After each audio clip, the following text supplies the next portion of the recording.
Bom, com mais detalhe, vamos analisar a reação de eliminação, chamada E2. Então, esse mecanismo leva este nome, né? O E representa eliminação e o 2 bimolecular. Por que que é assim? Porque a partir da cinética nós temos a expressão de velocidade, que a velocidade dessa reação depende da concentração do substrato e da base. Observem que é a mesma equação cinética da substituição.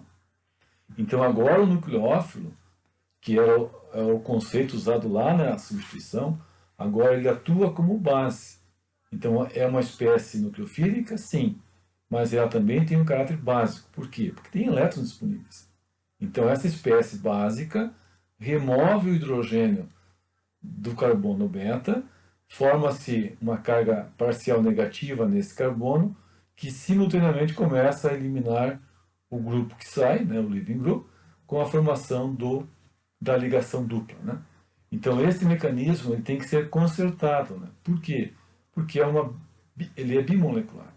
Então a etapa lenta envolve a concentração do substrato e envolve a concentração da base. Então a base e o substrato devem estar presentes na etapa lenta. Por isso que ele é bimolecular. Bom, então veja, no SN2 nós teríamos o ataque direto do nucleófilo aqui, formando o produto da substituição. Na eliminação é o inverso. Então veja que os dois mecanismos têm a mesma cinética. Ambos dependem da concentração do substrato e da base. O diagrama de energia vai ficar muito parecido com o mecanismo da substituição. Só que agora aqui estou colocando no estado de transição possibilidades.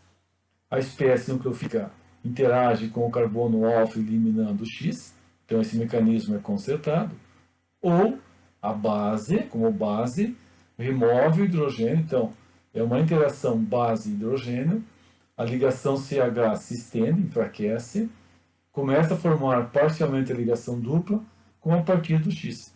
Então, se é a substituição ou a eliminação, o processo é consertado. Importante, né? No diagrama de energia, o reagente, o estado de transição, a energia de ativação, os dois estados não são exatamente iguais, tá? Aqui estou colocando as linhas quase iguais, mas há uma diferença de energia entre eles. Pequeno, mas existe. E os dois produtos, quem é o P1, quem é o P2? O P1 é o produto menos estável e o P2 é o produto mais estável. Então, se nós voltarmos aqui, né, e voltarmos lá nos tópicos que nós vimos no início da cadeira ligações químicas, né, uma ligação dupla é mais forte que uma ligação simples. Então, ao formar um alceno, tu tem a constituição da ligação dupla. Ao formar o produto da substituição, é a troca de uma ligação simples carbono-N pelo carbono nucleófilo. Então, o produto da substituição é um produto menos estável. Por quê? Porque tem ligações mais fracas. Já o produto da eliminação são ligações mais fortes. Então, o P2 é o alceno. E o P1 é o produto da substituição. Se nós voltarmos ao primeiro slide do mecanismo da eliminação, quando a Braskem faz o eteno, né, a partir do etanol, lá no processo industrial é produzido também um éter, o éter etílico. Né? Então, o etanol em condições de desidratação vai formar o eteno? Sim, mas forma um produto paralelo que é o éter. Só que numa condição de temperatura menor. Então, o éter é formado numa temperatura menor, enquanto que o eteno numa temperatura maior. Isso exatamente reflete isso aqui. Né? O produto termodinâmico tem ligações mais fortes. Então, para formar uma ligação mais forte, muitas vezes nós temos que ter uma condição de reação um pouco mais drástica, um pouco mais elevada, que nesse caso é a temperatura.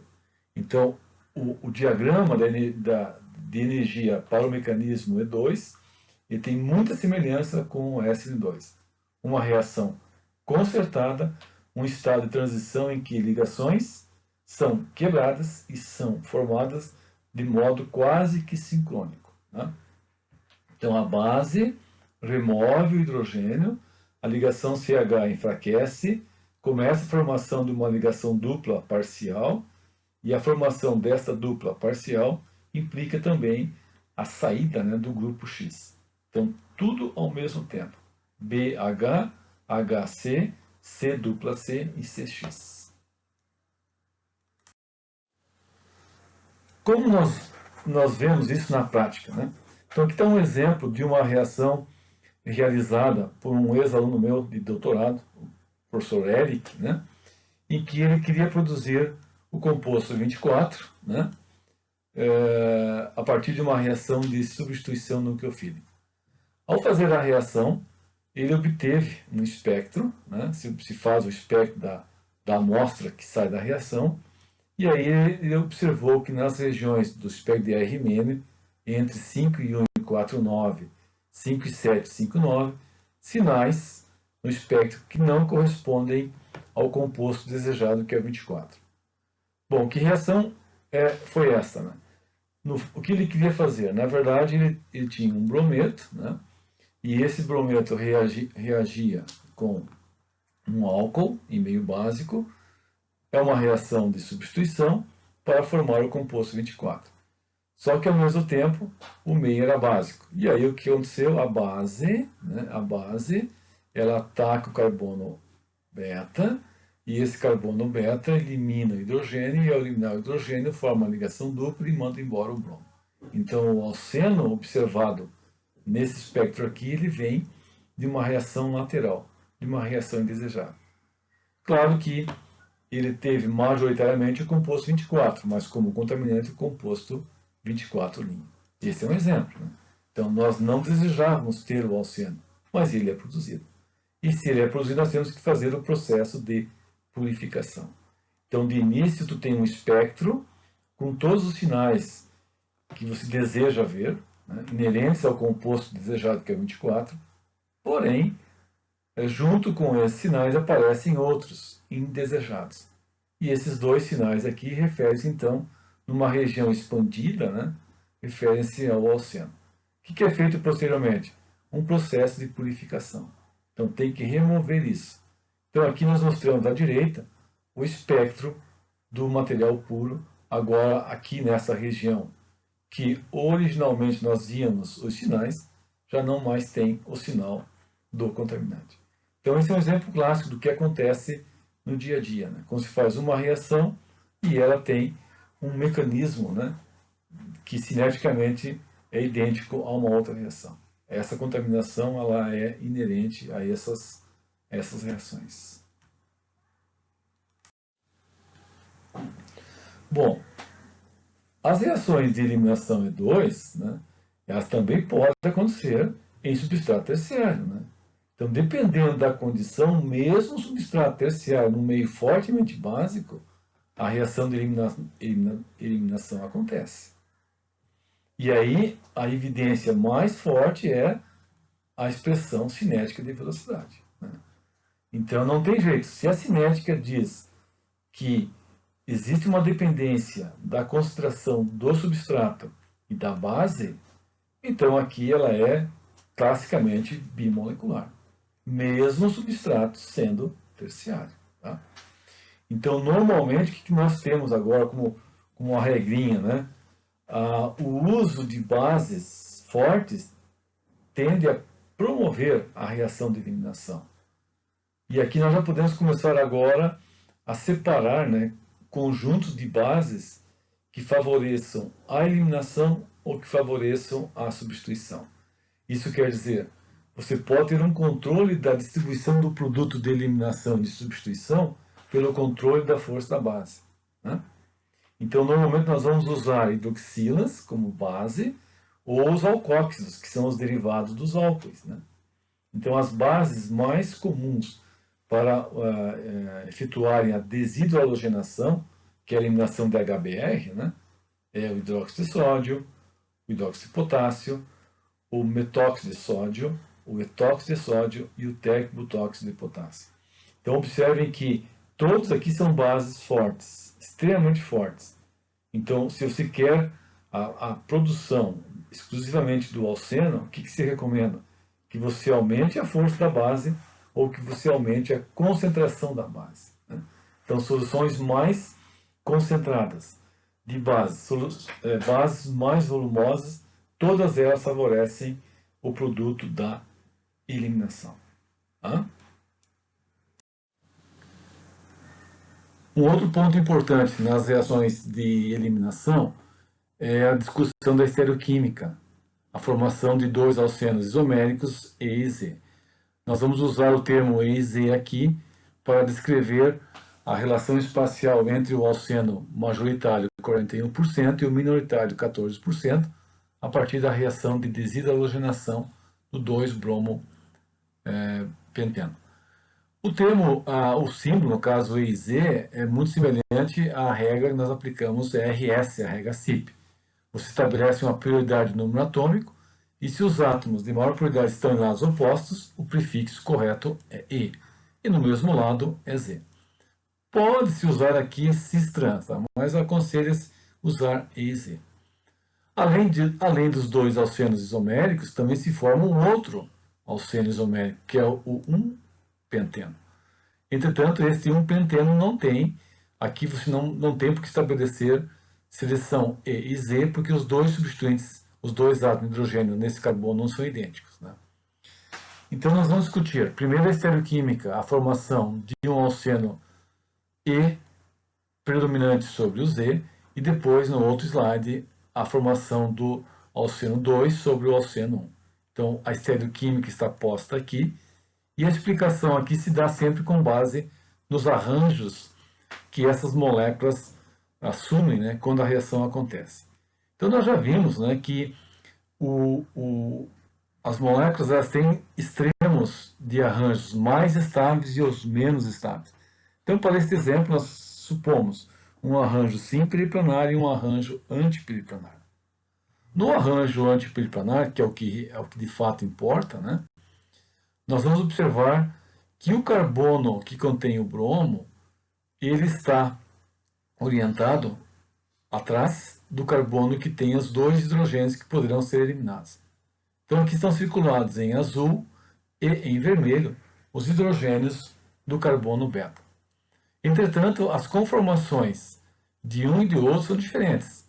Então, na primeira conformação, o grupo etila e a metila estão no ângulo diedro de 60 graus. Na segunda conformação, os mesmos grupos estão agora orientados antiperiplanar. Em ambas as conformações, os dois átomos de hidrogênio e de bromo obedecem, né, o arranjo que é usado, né, para explicar a formação dos alcenos. Então, o arranjo antiperiplanar, a base remove o hidrogênio e elimina o bromo.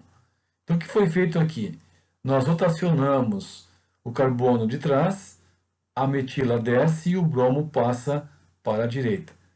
Por que foi feita essa rotação? Para que nós possamos alinhar agora o hidrogênio H' com o átomo de bromo. Então, no primeiro arranjo, nós temos o hidrogênio antiperiplanar ao bromo, e no segundo arranjo é o hidrogênio linha no arranjo antiperiplanar ao átomo de bromo. São dois arranjos diferentes, e aí a base, o que ela faz?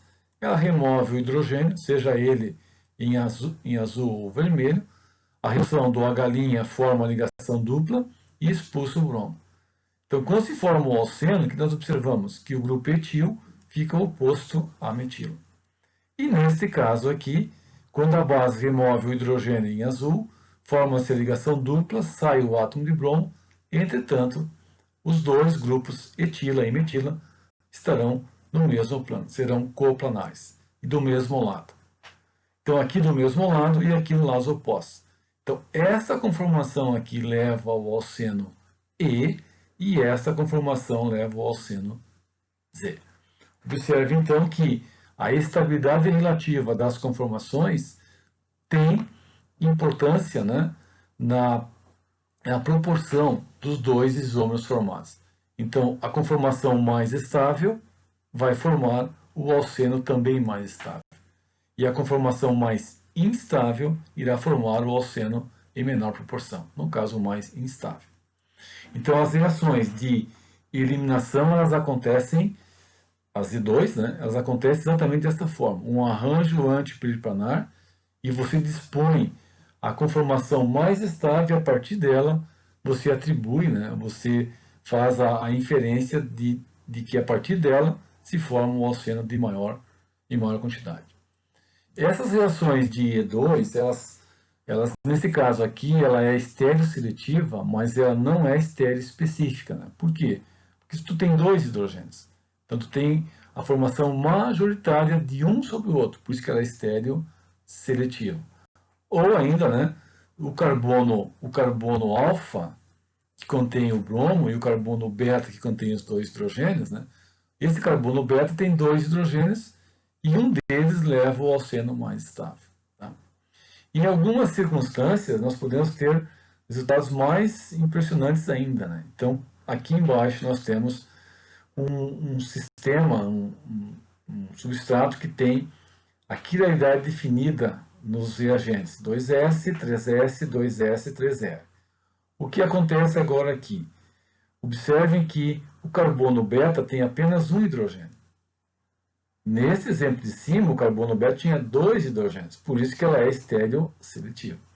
Para este caso, com apenas um hidrogênio, então não tem jeito. Né? A estereoquímica do reagente, né, ela tem um impacto enorme na estereoquímica do produto.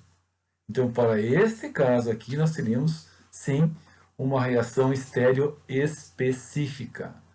Então, a quiralidade, a estereoquímica presente no reagente, define a estereoquímica do produto.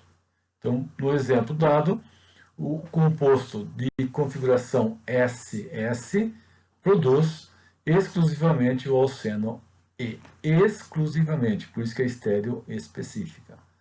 Se você muda a quiralidade de um centro agora de S para R, então agora o alceno que se forma é o Z. Vejam que aqui não tem escolha, você não tem como obter a partir deste isômero o outro alceno, porque só tem um hidrogênio. Então é isso que se define estereoespecífico. A quiralidade, a estereoquímica do reagente impacta na estereoquímica do produto. Tá? Então uma reação estereosseletiva é aquela que produz majoritariamente um dos isômeros. E uma reação estereoespecífica, ela produz exclusivamente um estereoisômero a partir de um reagente com uma estereoquímica também definida. Ok?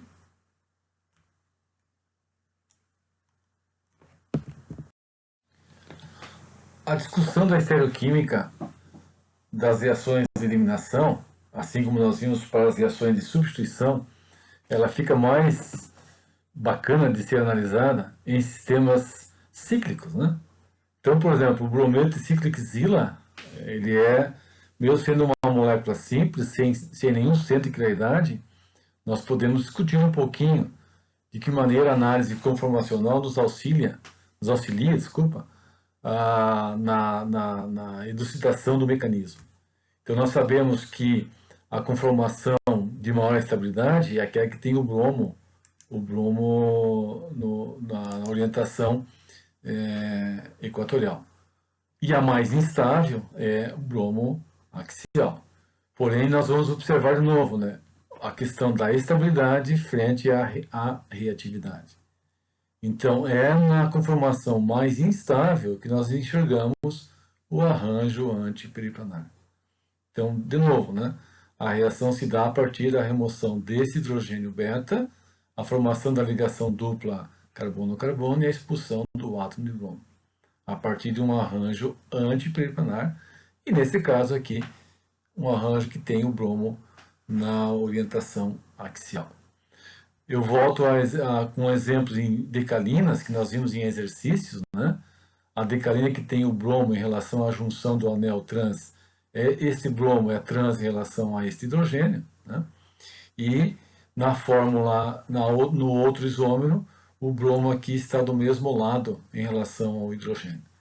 Então, nas fórmulas planas, é muito difícil você definir qual é o hidrogênio de fato que será removido na reação de E2.